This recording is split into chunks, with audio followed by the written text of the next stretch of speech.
Welcome to the Action Network studio in New York City. I'm Maria Marino, and this is Green Dot Daily. We're live every weekday at 3 Eastern on the Action app. And if you're watching on YouTube, make sure you subscribe to our channel. It's Thursday, obviously. We'll get you ready for tonight's NFL game in a number of ways, including some anytime touchdown scorers from Gilles Gallant and the relevant trends from Evan Abrams. We'll have MLB picks too. But first, we're getting right to our Director of Predictive Analytics, Sean Koerner. And there he is. Sean, so good to see you. Normally, we take a minute or two and preview the game. We'll do that later, but there is some urgency here to give out your prop for today because you don't want the line to move too soon. So what do you have for us? Yeah, so I'm going with Marvin Jones under 14.5 receiving yards. And yeah, just because we have so many questionable players for this game, we just got props for almost every player not too long ago. So the market's still maturing. Lines are moving. This is a terrible line. I love the under. But, Marvin Jones specifically has failed to step up as the number 2 wide receiver behind Amon-Ra St. Brown. I'm not saying I thought he would, but he hasn't. Last week, Khalif Raymond actually leapfrogged him to become the new number 3 clear wide receiver in this offense. So now Marvin Jones is essentially the number 4 receiver for the Lions. And this is a game where Jared Goff, I'll mention it a bit later, but he could face a lot more pressure in this game. So I have a hard time imagining Jared Goff going to his 4th or 5th read to Marvin Jones when he has pressure in his face. So that's just another reason why I like this under. But last week, Marvin Jones only ran around 29% of Jared Goff's dropbacks. Back-to-back games now without seeing a single target. So I can't see him getting back on track on a short week here. Josh Reynolds and Khalif Raymond are ahead of him on the wide receiver depth chart. So love the under here. I'm projecting him for a catch. I'm being generous. Again, his underlying data is brutal. It's ugly. And I'm still giving him the benefit of the doubt and giving him a catch here. And, that gives him about a 35% chance to not catch a single pass here and a 33% chance to catch a pass or two and still stay under 14.5. So that's a 68% chance he stays under this. And I'm being completely generous in all of these projections to get there too. Wow. I mean, you heard the man. It's a terrible line. This is why you were so eager to put this out there into the universe. So we thank you for that. Nice. What did you use? Ugly, brutal. I mean, we're rooting for all of it tonight. Disgusting. Perfect. All right. We can now dig a little deeper into the game. And we want to check out the most bet player props at BetMGM. There's Sam Laporta to score the first touchdown and to go over 43.5 receiving yards. Amon-Ra St. Brown, who you mentioned, to score a touchdown. Luke Musgrave to go over 37.5 receiving yards, and Romeo Doubs to go over 3.5 receptions. By the way, 99% of money is on the over for those last 3. So, Sean, you liked Laporta coming into the year. Rookie tight end from Iowa, had 8 receptions for 84 yards and a touchdown against the Falcons. Are you buying or selling Laporta? Well, I'm buying Laporta. Like you said, I was high on him entering the season. Right when the Lions took him in the 2nd round, I knew he was going to have a big season because they drafted him essentially to replace TJ Hawkinson. Which he already did at Iowa. When TJ Hawkinson left Iowa to go to the NFL, Laporta's the guy that replaced him. He looked every bit as good. So I was saying, he's potentially just going to be TJ Hawkinson at the next level. And so far, he has crushed those expectations. So I'm still buying. Although the prop market, I will say for this game, has finally caught up. I have him right around 4.5 receptions for about 43.5 yards as his median. So it looks like the market has caught up. I'm not saying take the over here, but betting against Laporta this year has been a losing proposition. Yeah, poor TJ, by the way. But you're saying that the line is pretty accurate according to your projection, so not necessarily an edge one way or the other. Of the other popular props that we listed, anything else stand out to you? Yeah, let's go with the other really talented rookie tight end in this game, Luke Musgrave. I can understand why everybody's all over his over 37 and a half receiving yards. Again, he is very talented. He ended up on a depth chart where they don't have any other tight ends. So he's just running around on over 80% of Jordan Love's dropbacks. He's seeing a ton of targets, specifically downfield, which is great for this market. The Lions have really struggled against tight ends too. They've allowed 6 different tight ends to clear 30 yards this year, and we're only through 3 games. So do the math on that. Yeah, 2 tight ends per game have cleared this number. So it's a great matchup. I would be a bit careful just because it does look like Aaron Jones is going to be back tonight. Christian Watson could make his season debut, although it might be limited snaps. But both those guys being back in action will, dock Musgrave's target share just enough to where I'm a little bit cautious of this. I would still be comfortable maybe taking his over here. His receptions is probably where I would probably take the under. Like I said, he's more of a downfield threat tight end, so he could still get here with like 3 catches, but I'm staying away from it. Okay, well, always good to have your input. Now, let's talk about the game itself. Obviously, the Lions looking for their 4th straight win against the Packers. Do you have a play on the game overall? Yeah. So I locked in the under 46 last night. I still like it at 45. I think it's at 45 now. Because, I mentioned the Packers are getting back Aaron Jones and Christian Watson in some capacity tonight. Although if Watson is limited, to like a 30 to 50% snap share tonight, that's going to mitigate his impact tonight. But the Packers will be without left tackle David Bakhtiari and left guard Elton Jenkins again. And, the right tackle Zach Tom is questionable. So, having a ton of offensive line injuries going up against this Lions defense that ranks 10th in pressure rate could be a problem tonight, specifically because Jordan Love, has really struggled against pressure this season. When having a clean pocket, he ranks 7th in adjusted net yards per attempt. But when facing pressure, it drops all the way down to 28th in the league.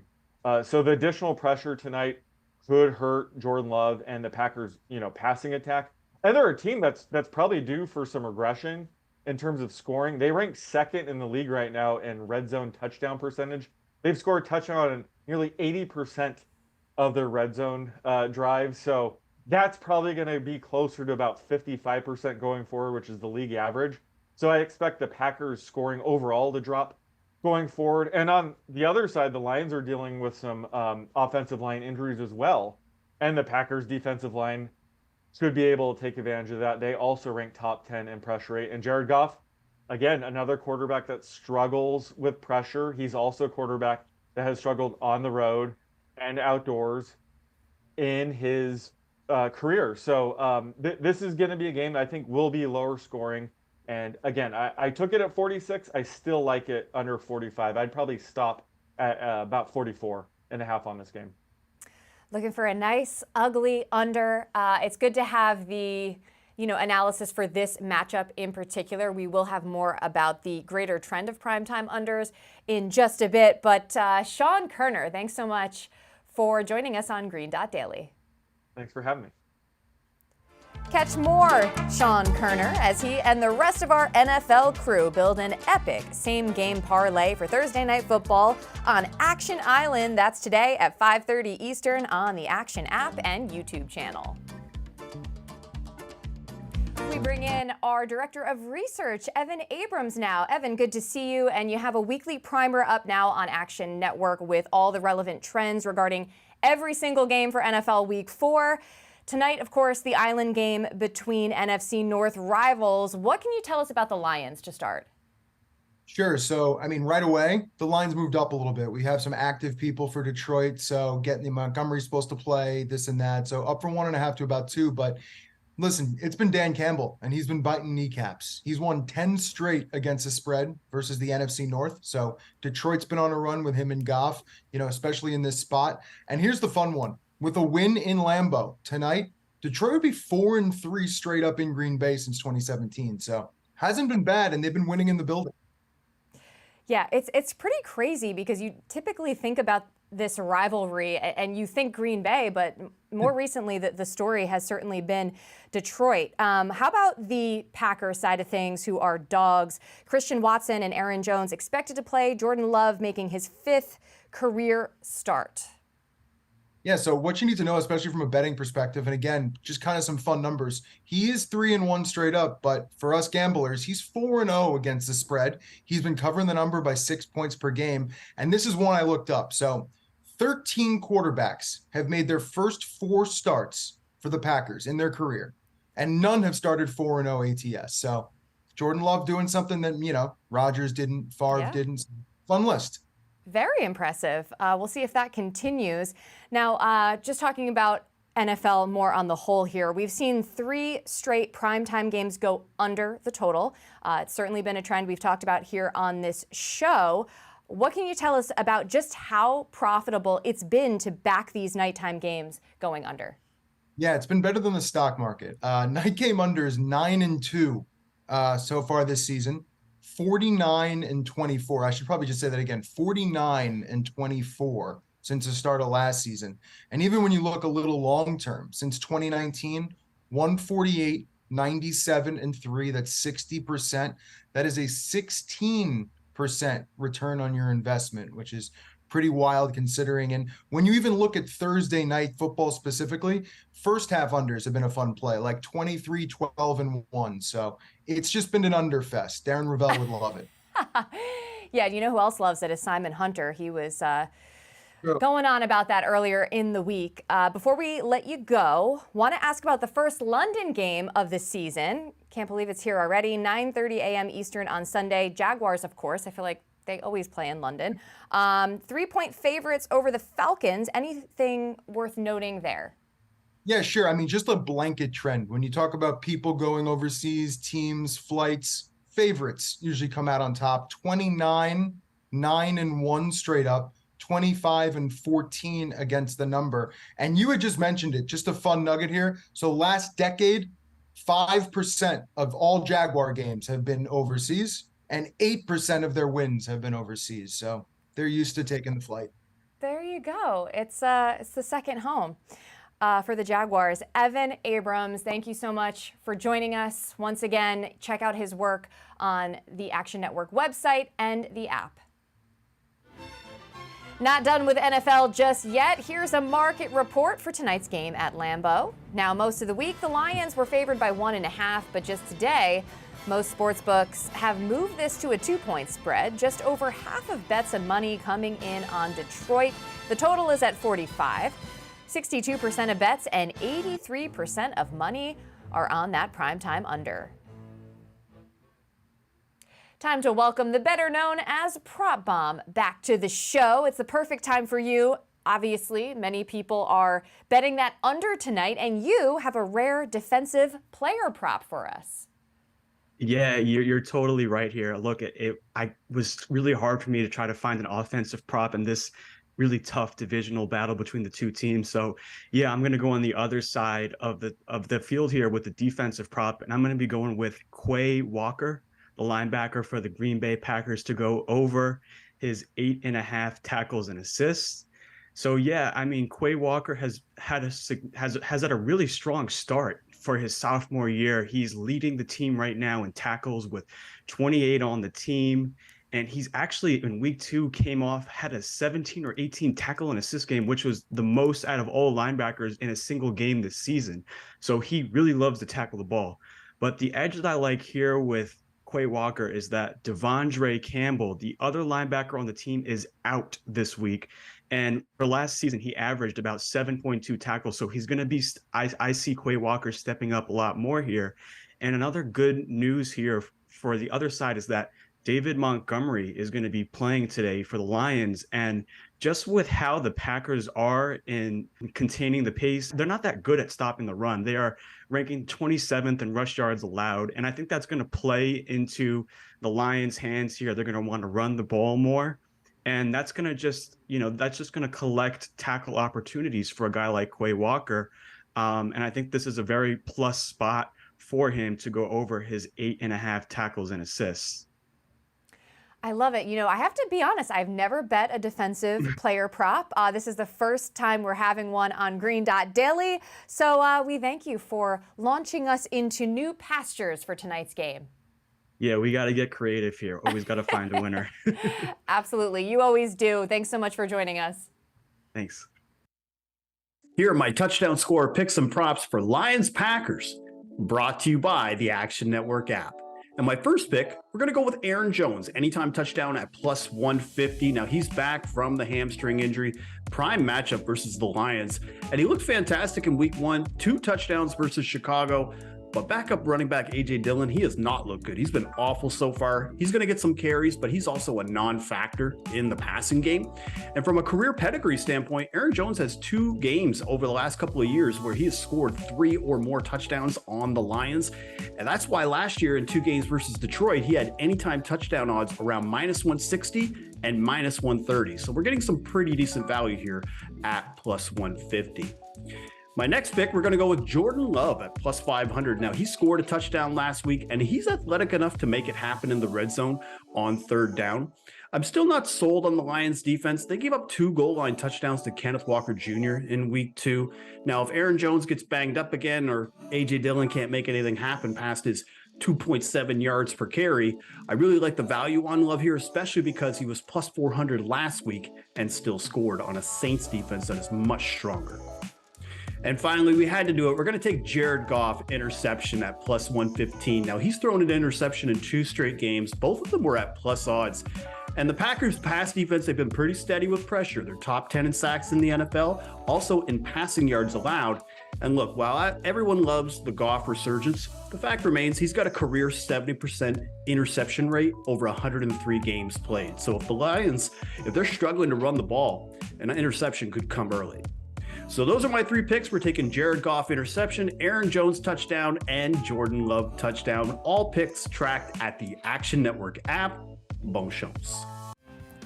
To baseball, and here's a look at the National League Wild Card race. The Phillies clinched a playoff berth just a couple nights ago, but things remain close in a race for the final spot between the Marlins, Cubs, and Reds. Miami holds the tiebreak, though currently they are tied with 4 games left. Reds are on the outside looking in, 1.5 games out. And now we welcome in our MLB expert, Sean Zerillo. So this wild card race, it's something. Houston took a healthy lead over Seattle with their win last night in the AL wild card. But with the NL, how do the projections see this one playing out?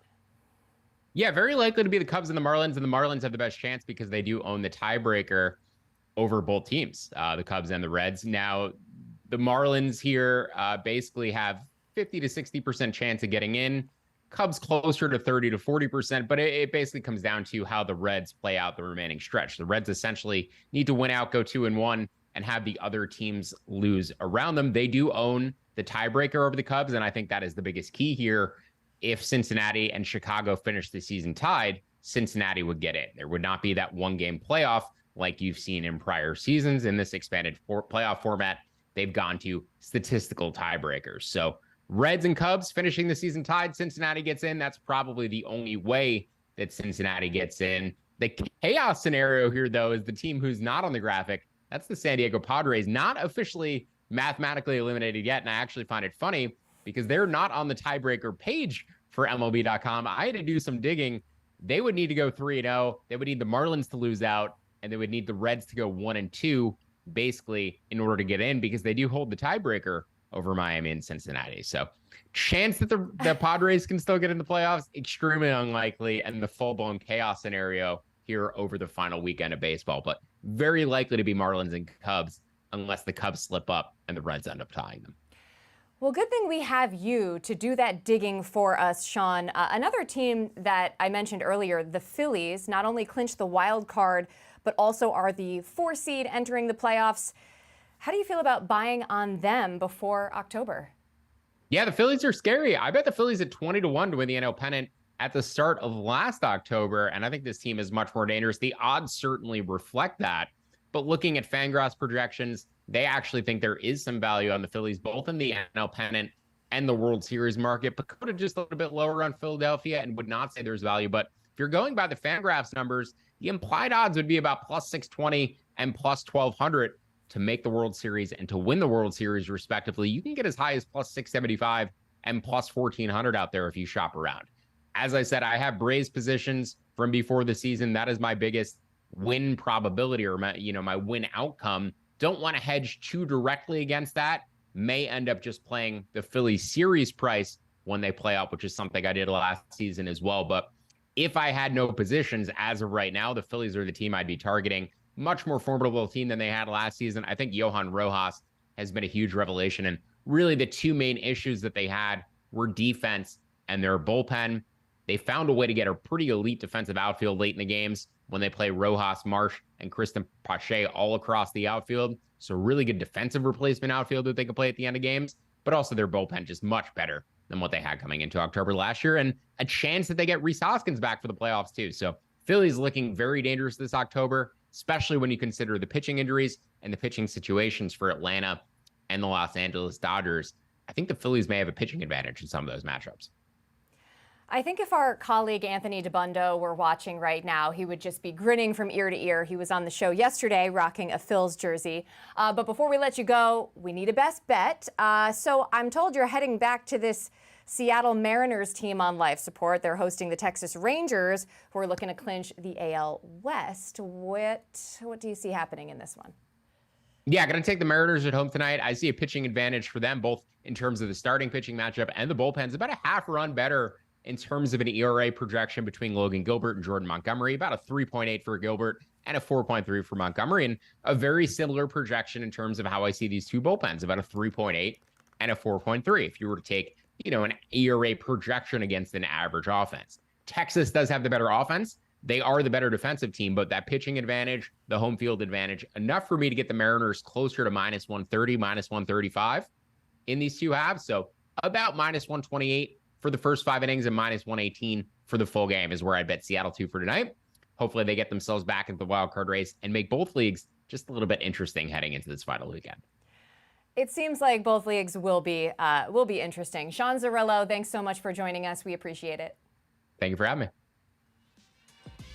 Remember, any picks we give out here on the show, like the ones you just heard from Sean, you can easily reference by following Green Dot Daily in the Action app. We keep track so you don't have to. And that's all for Green Dot Daily. I'm Maria Marino. Thanks so much for watching. I'll see you back here Friday to close out the week strong at 3 Eastern on the Action Network YouTube channel and the Action app.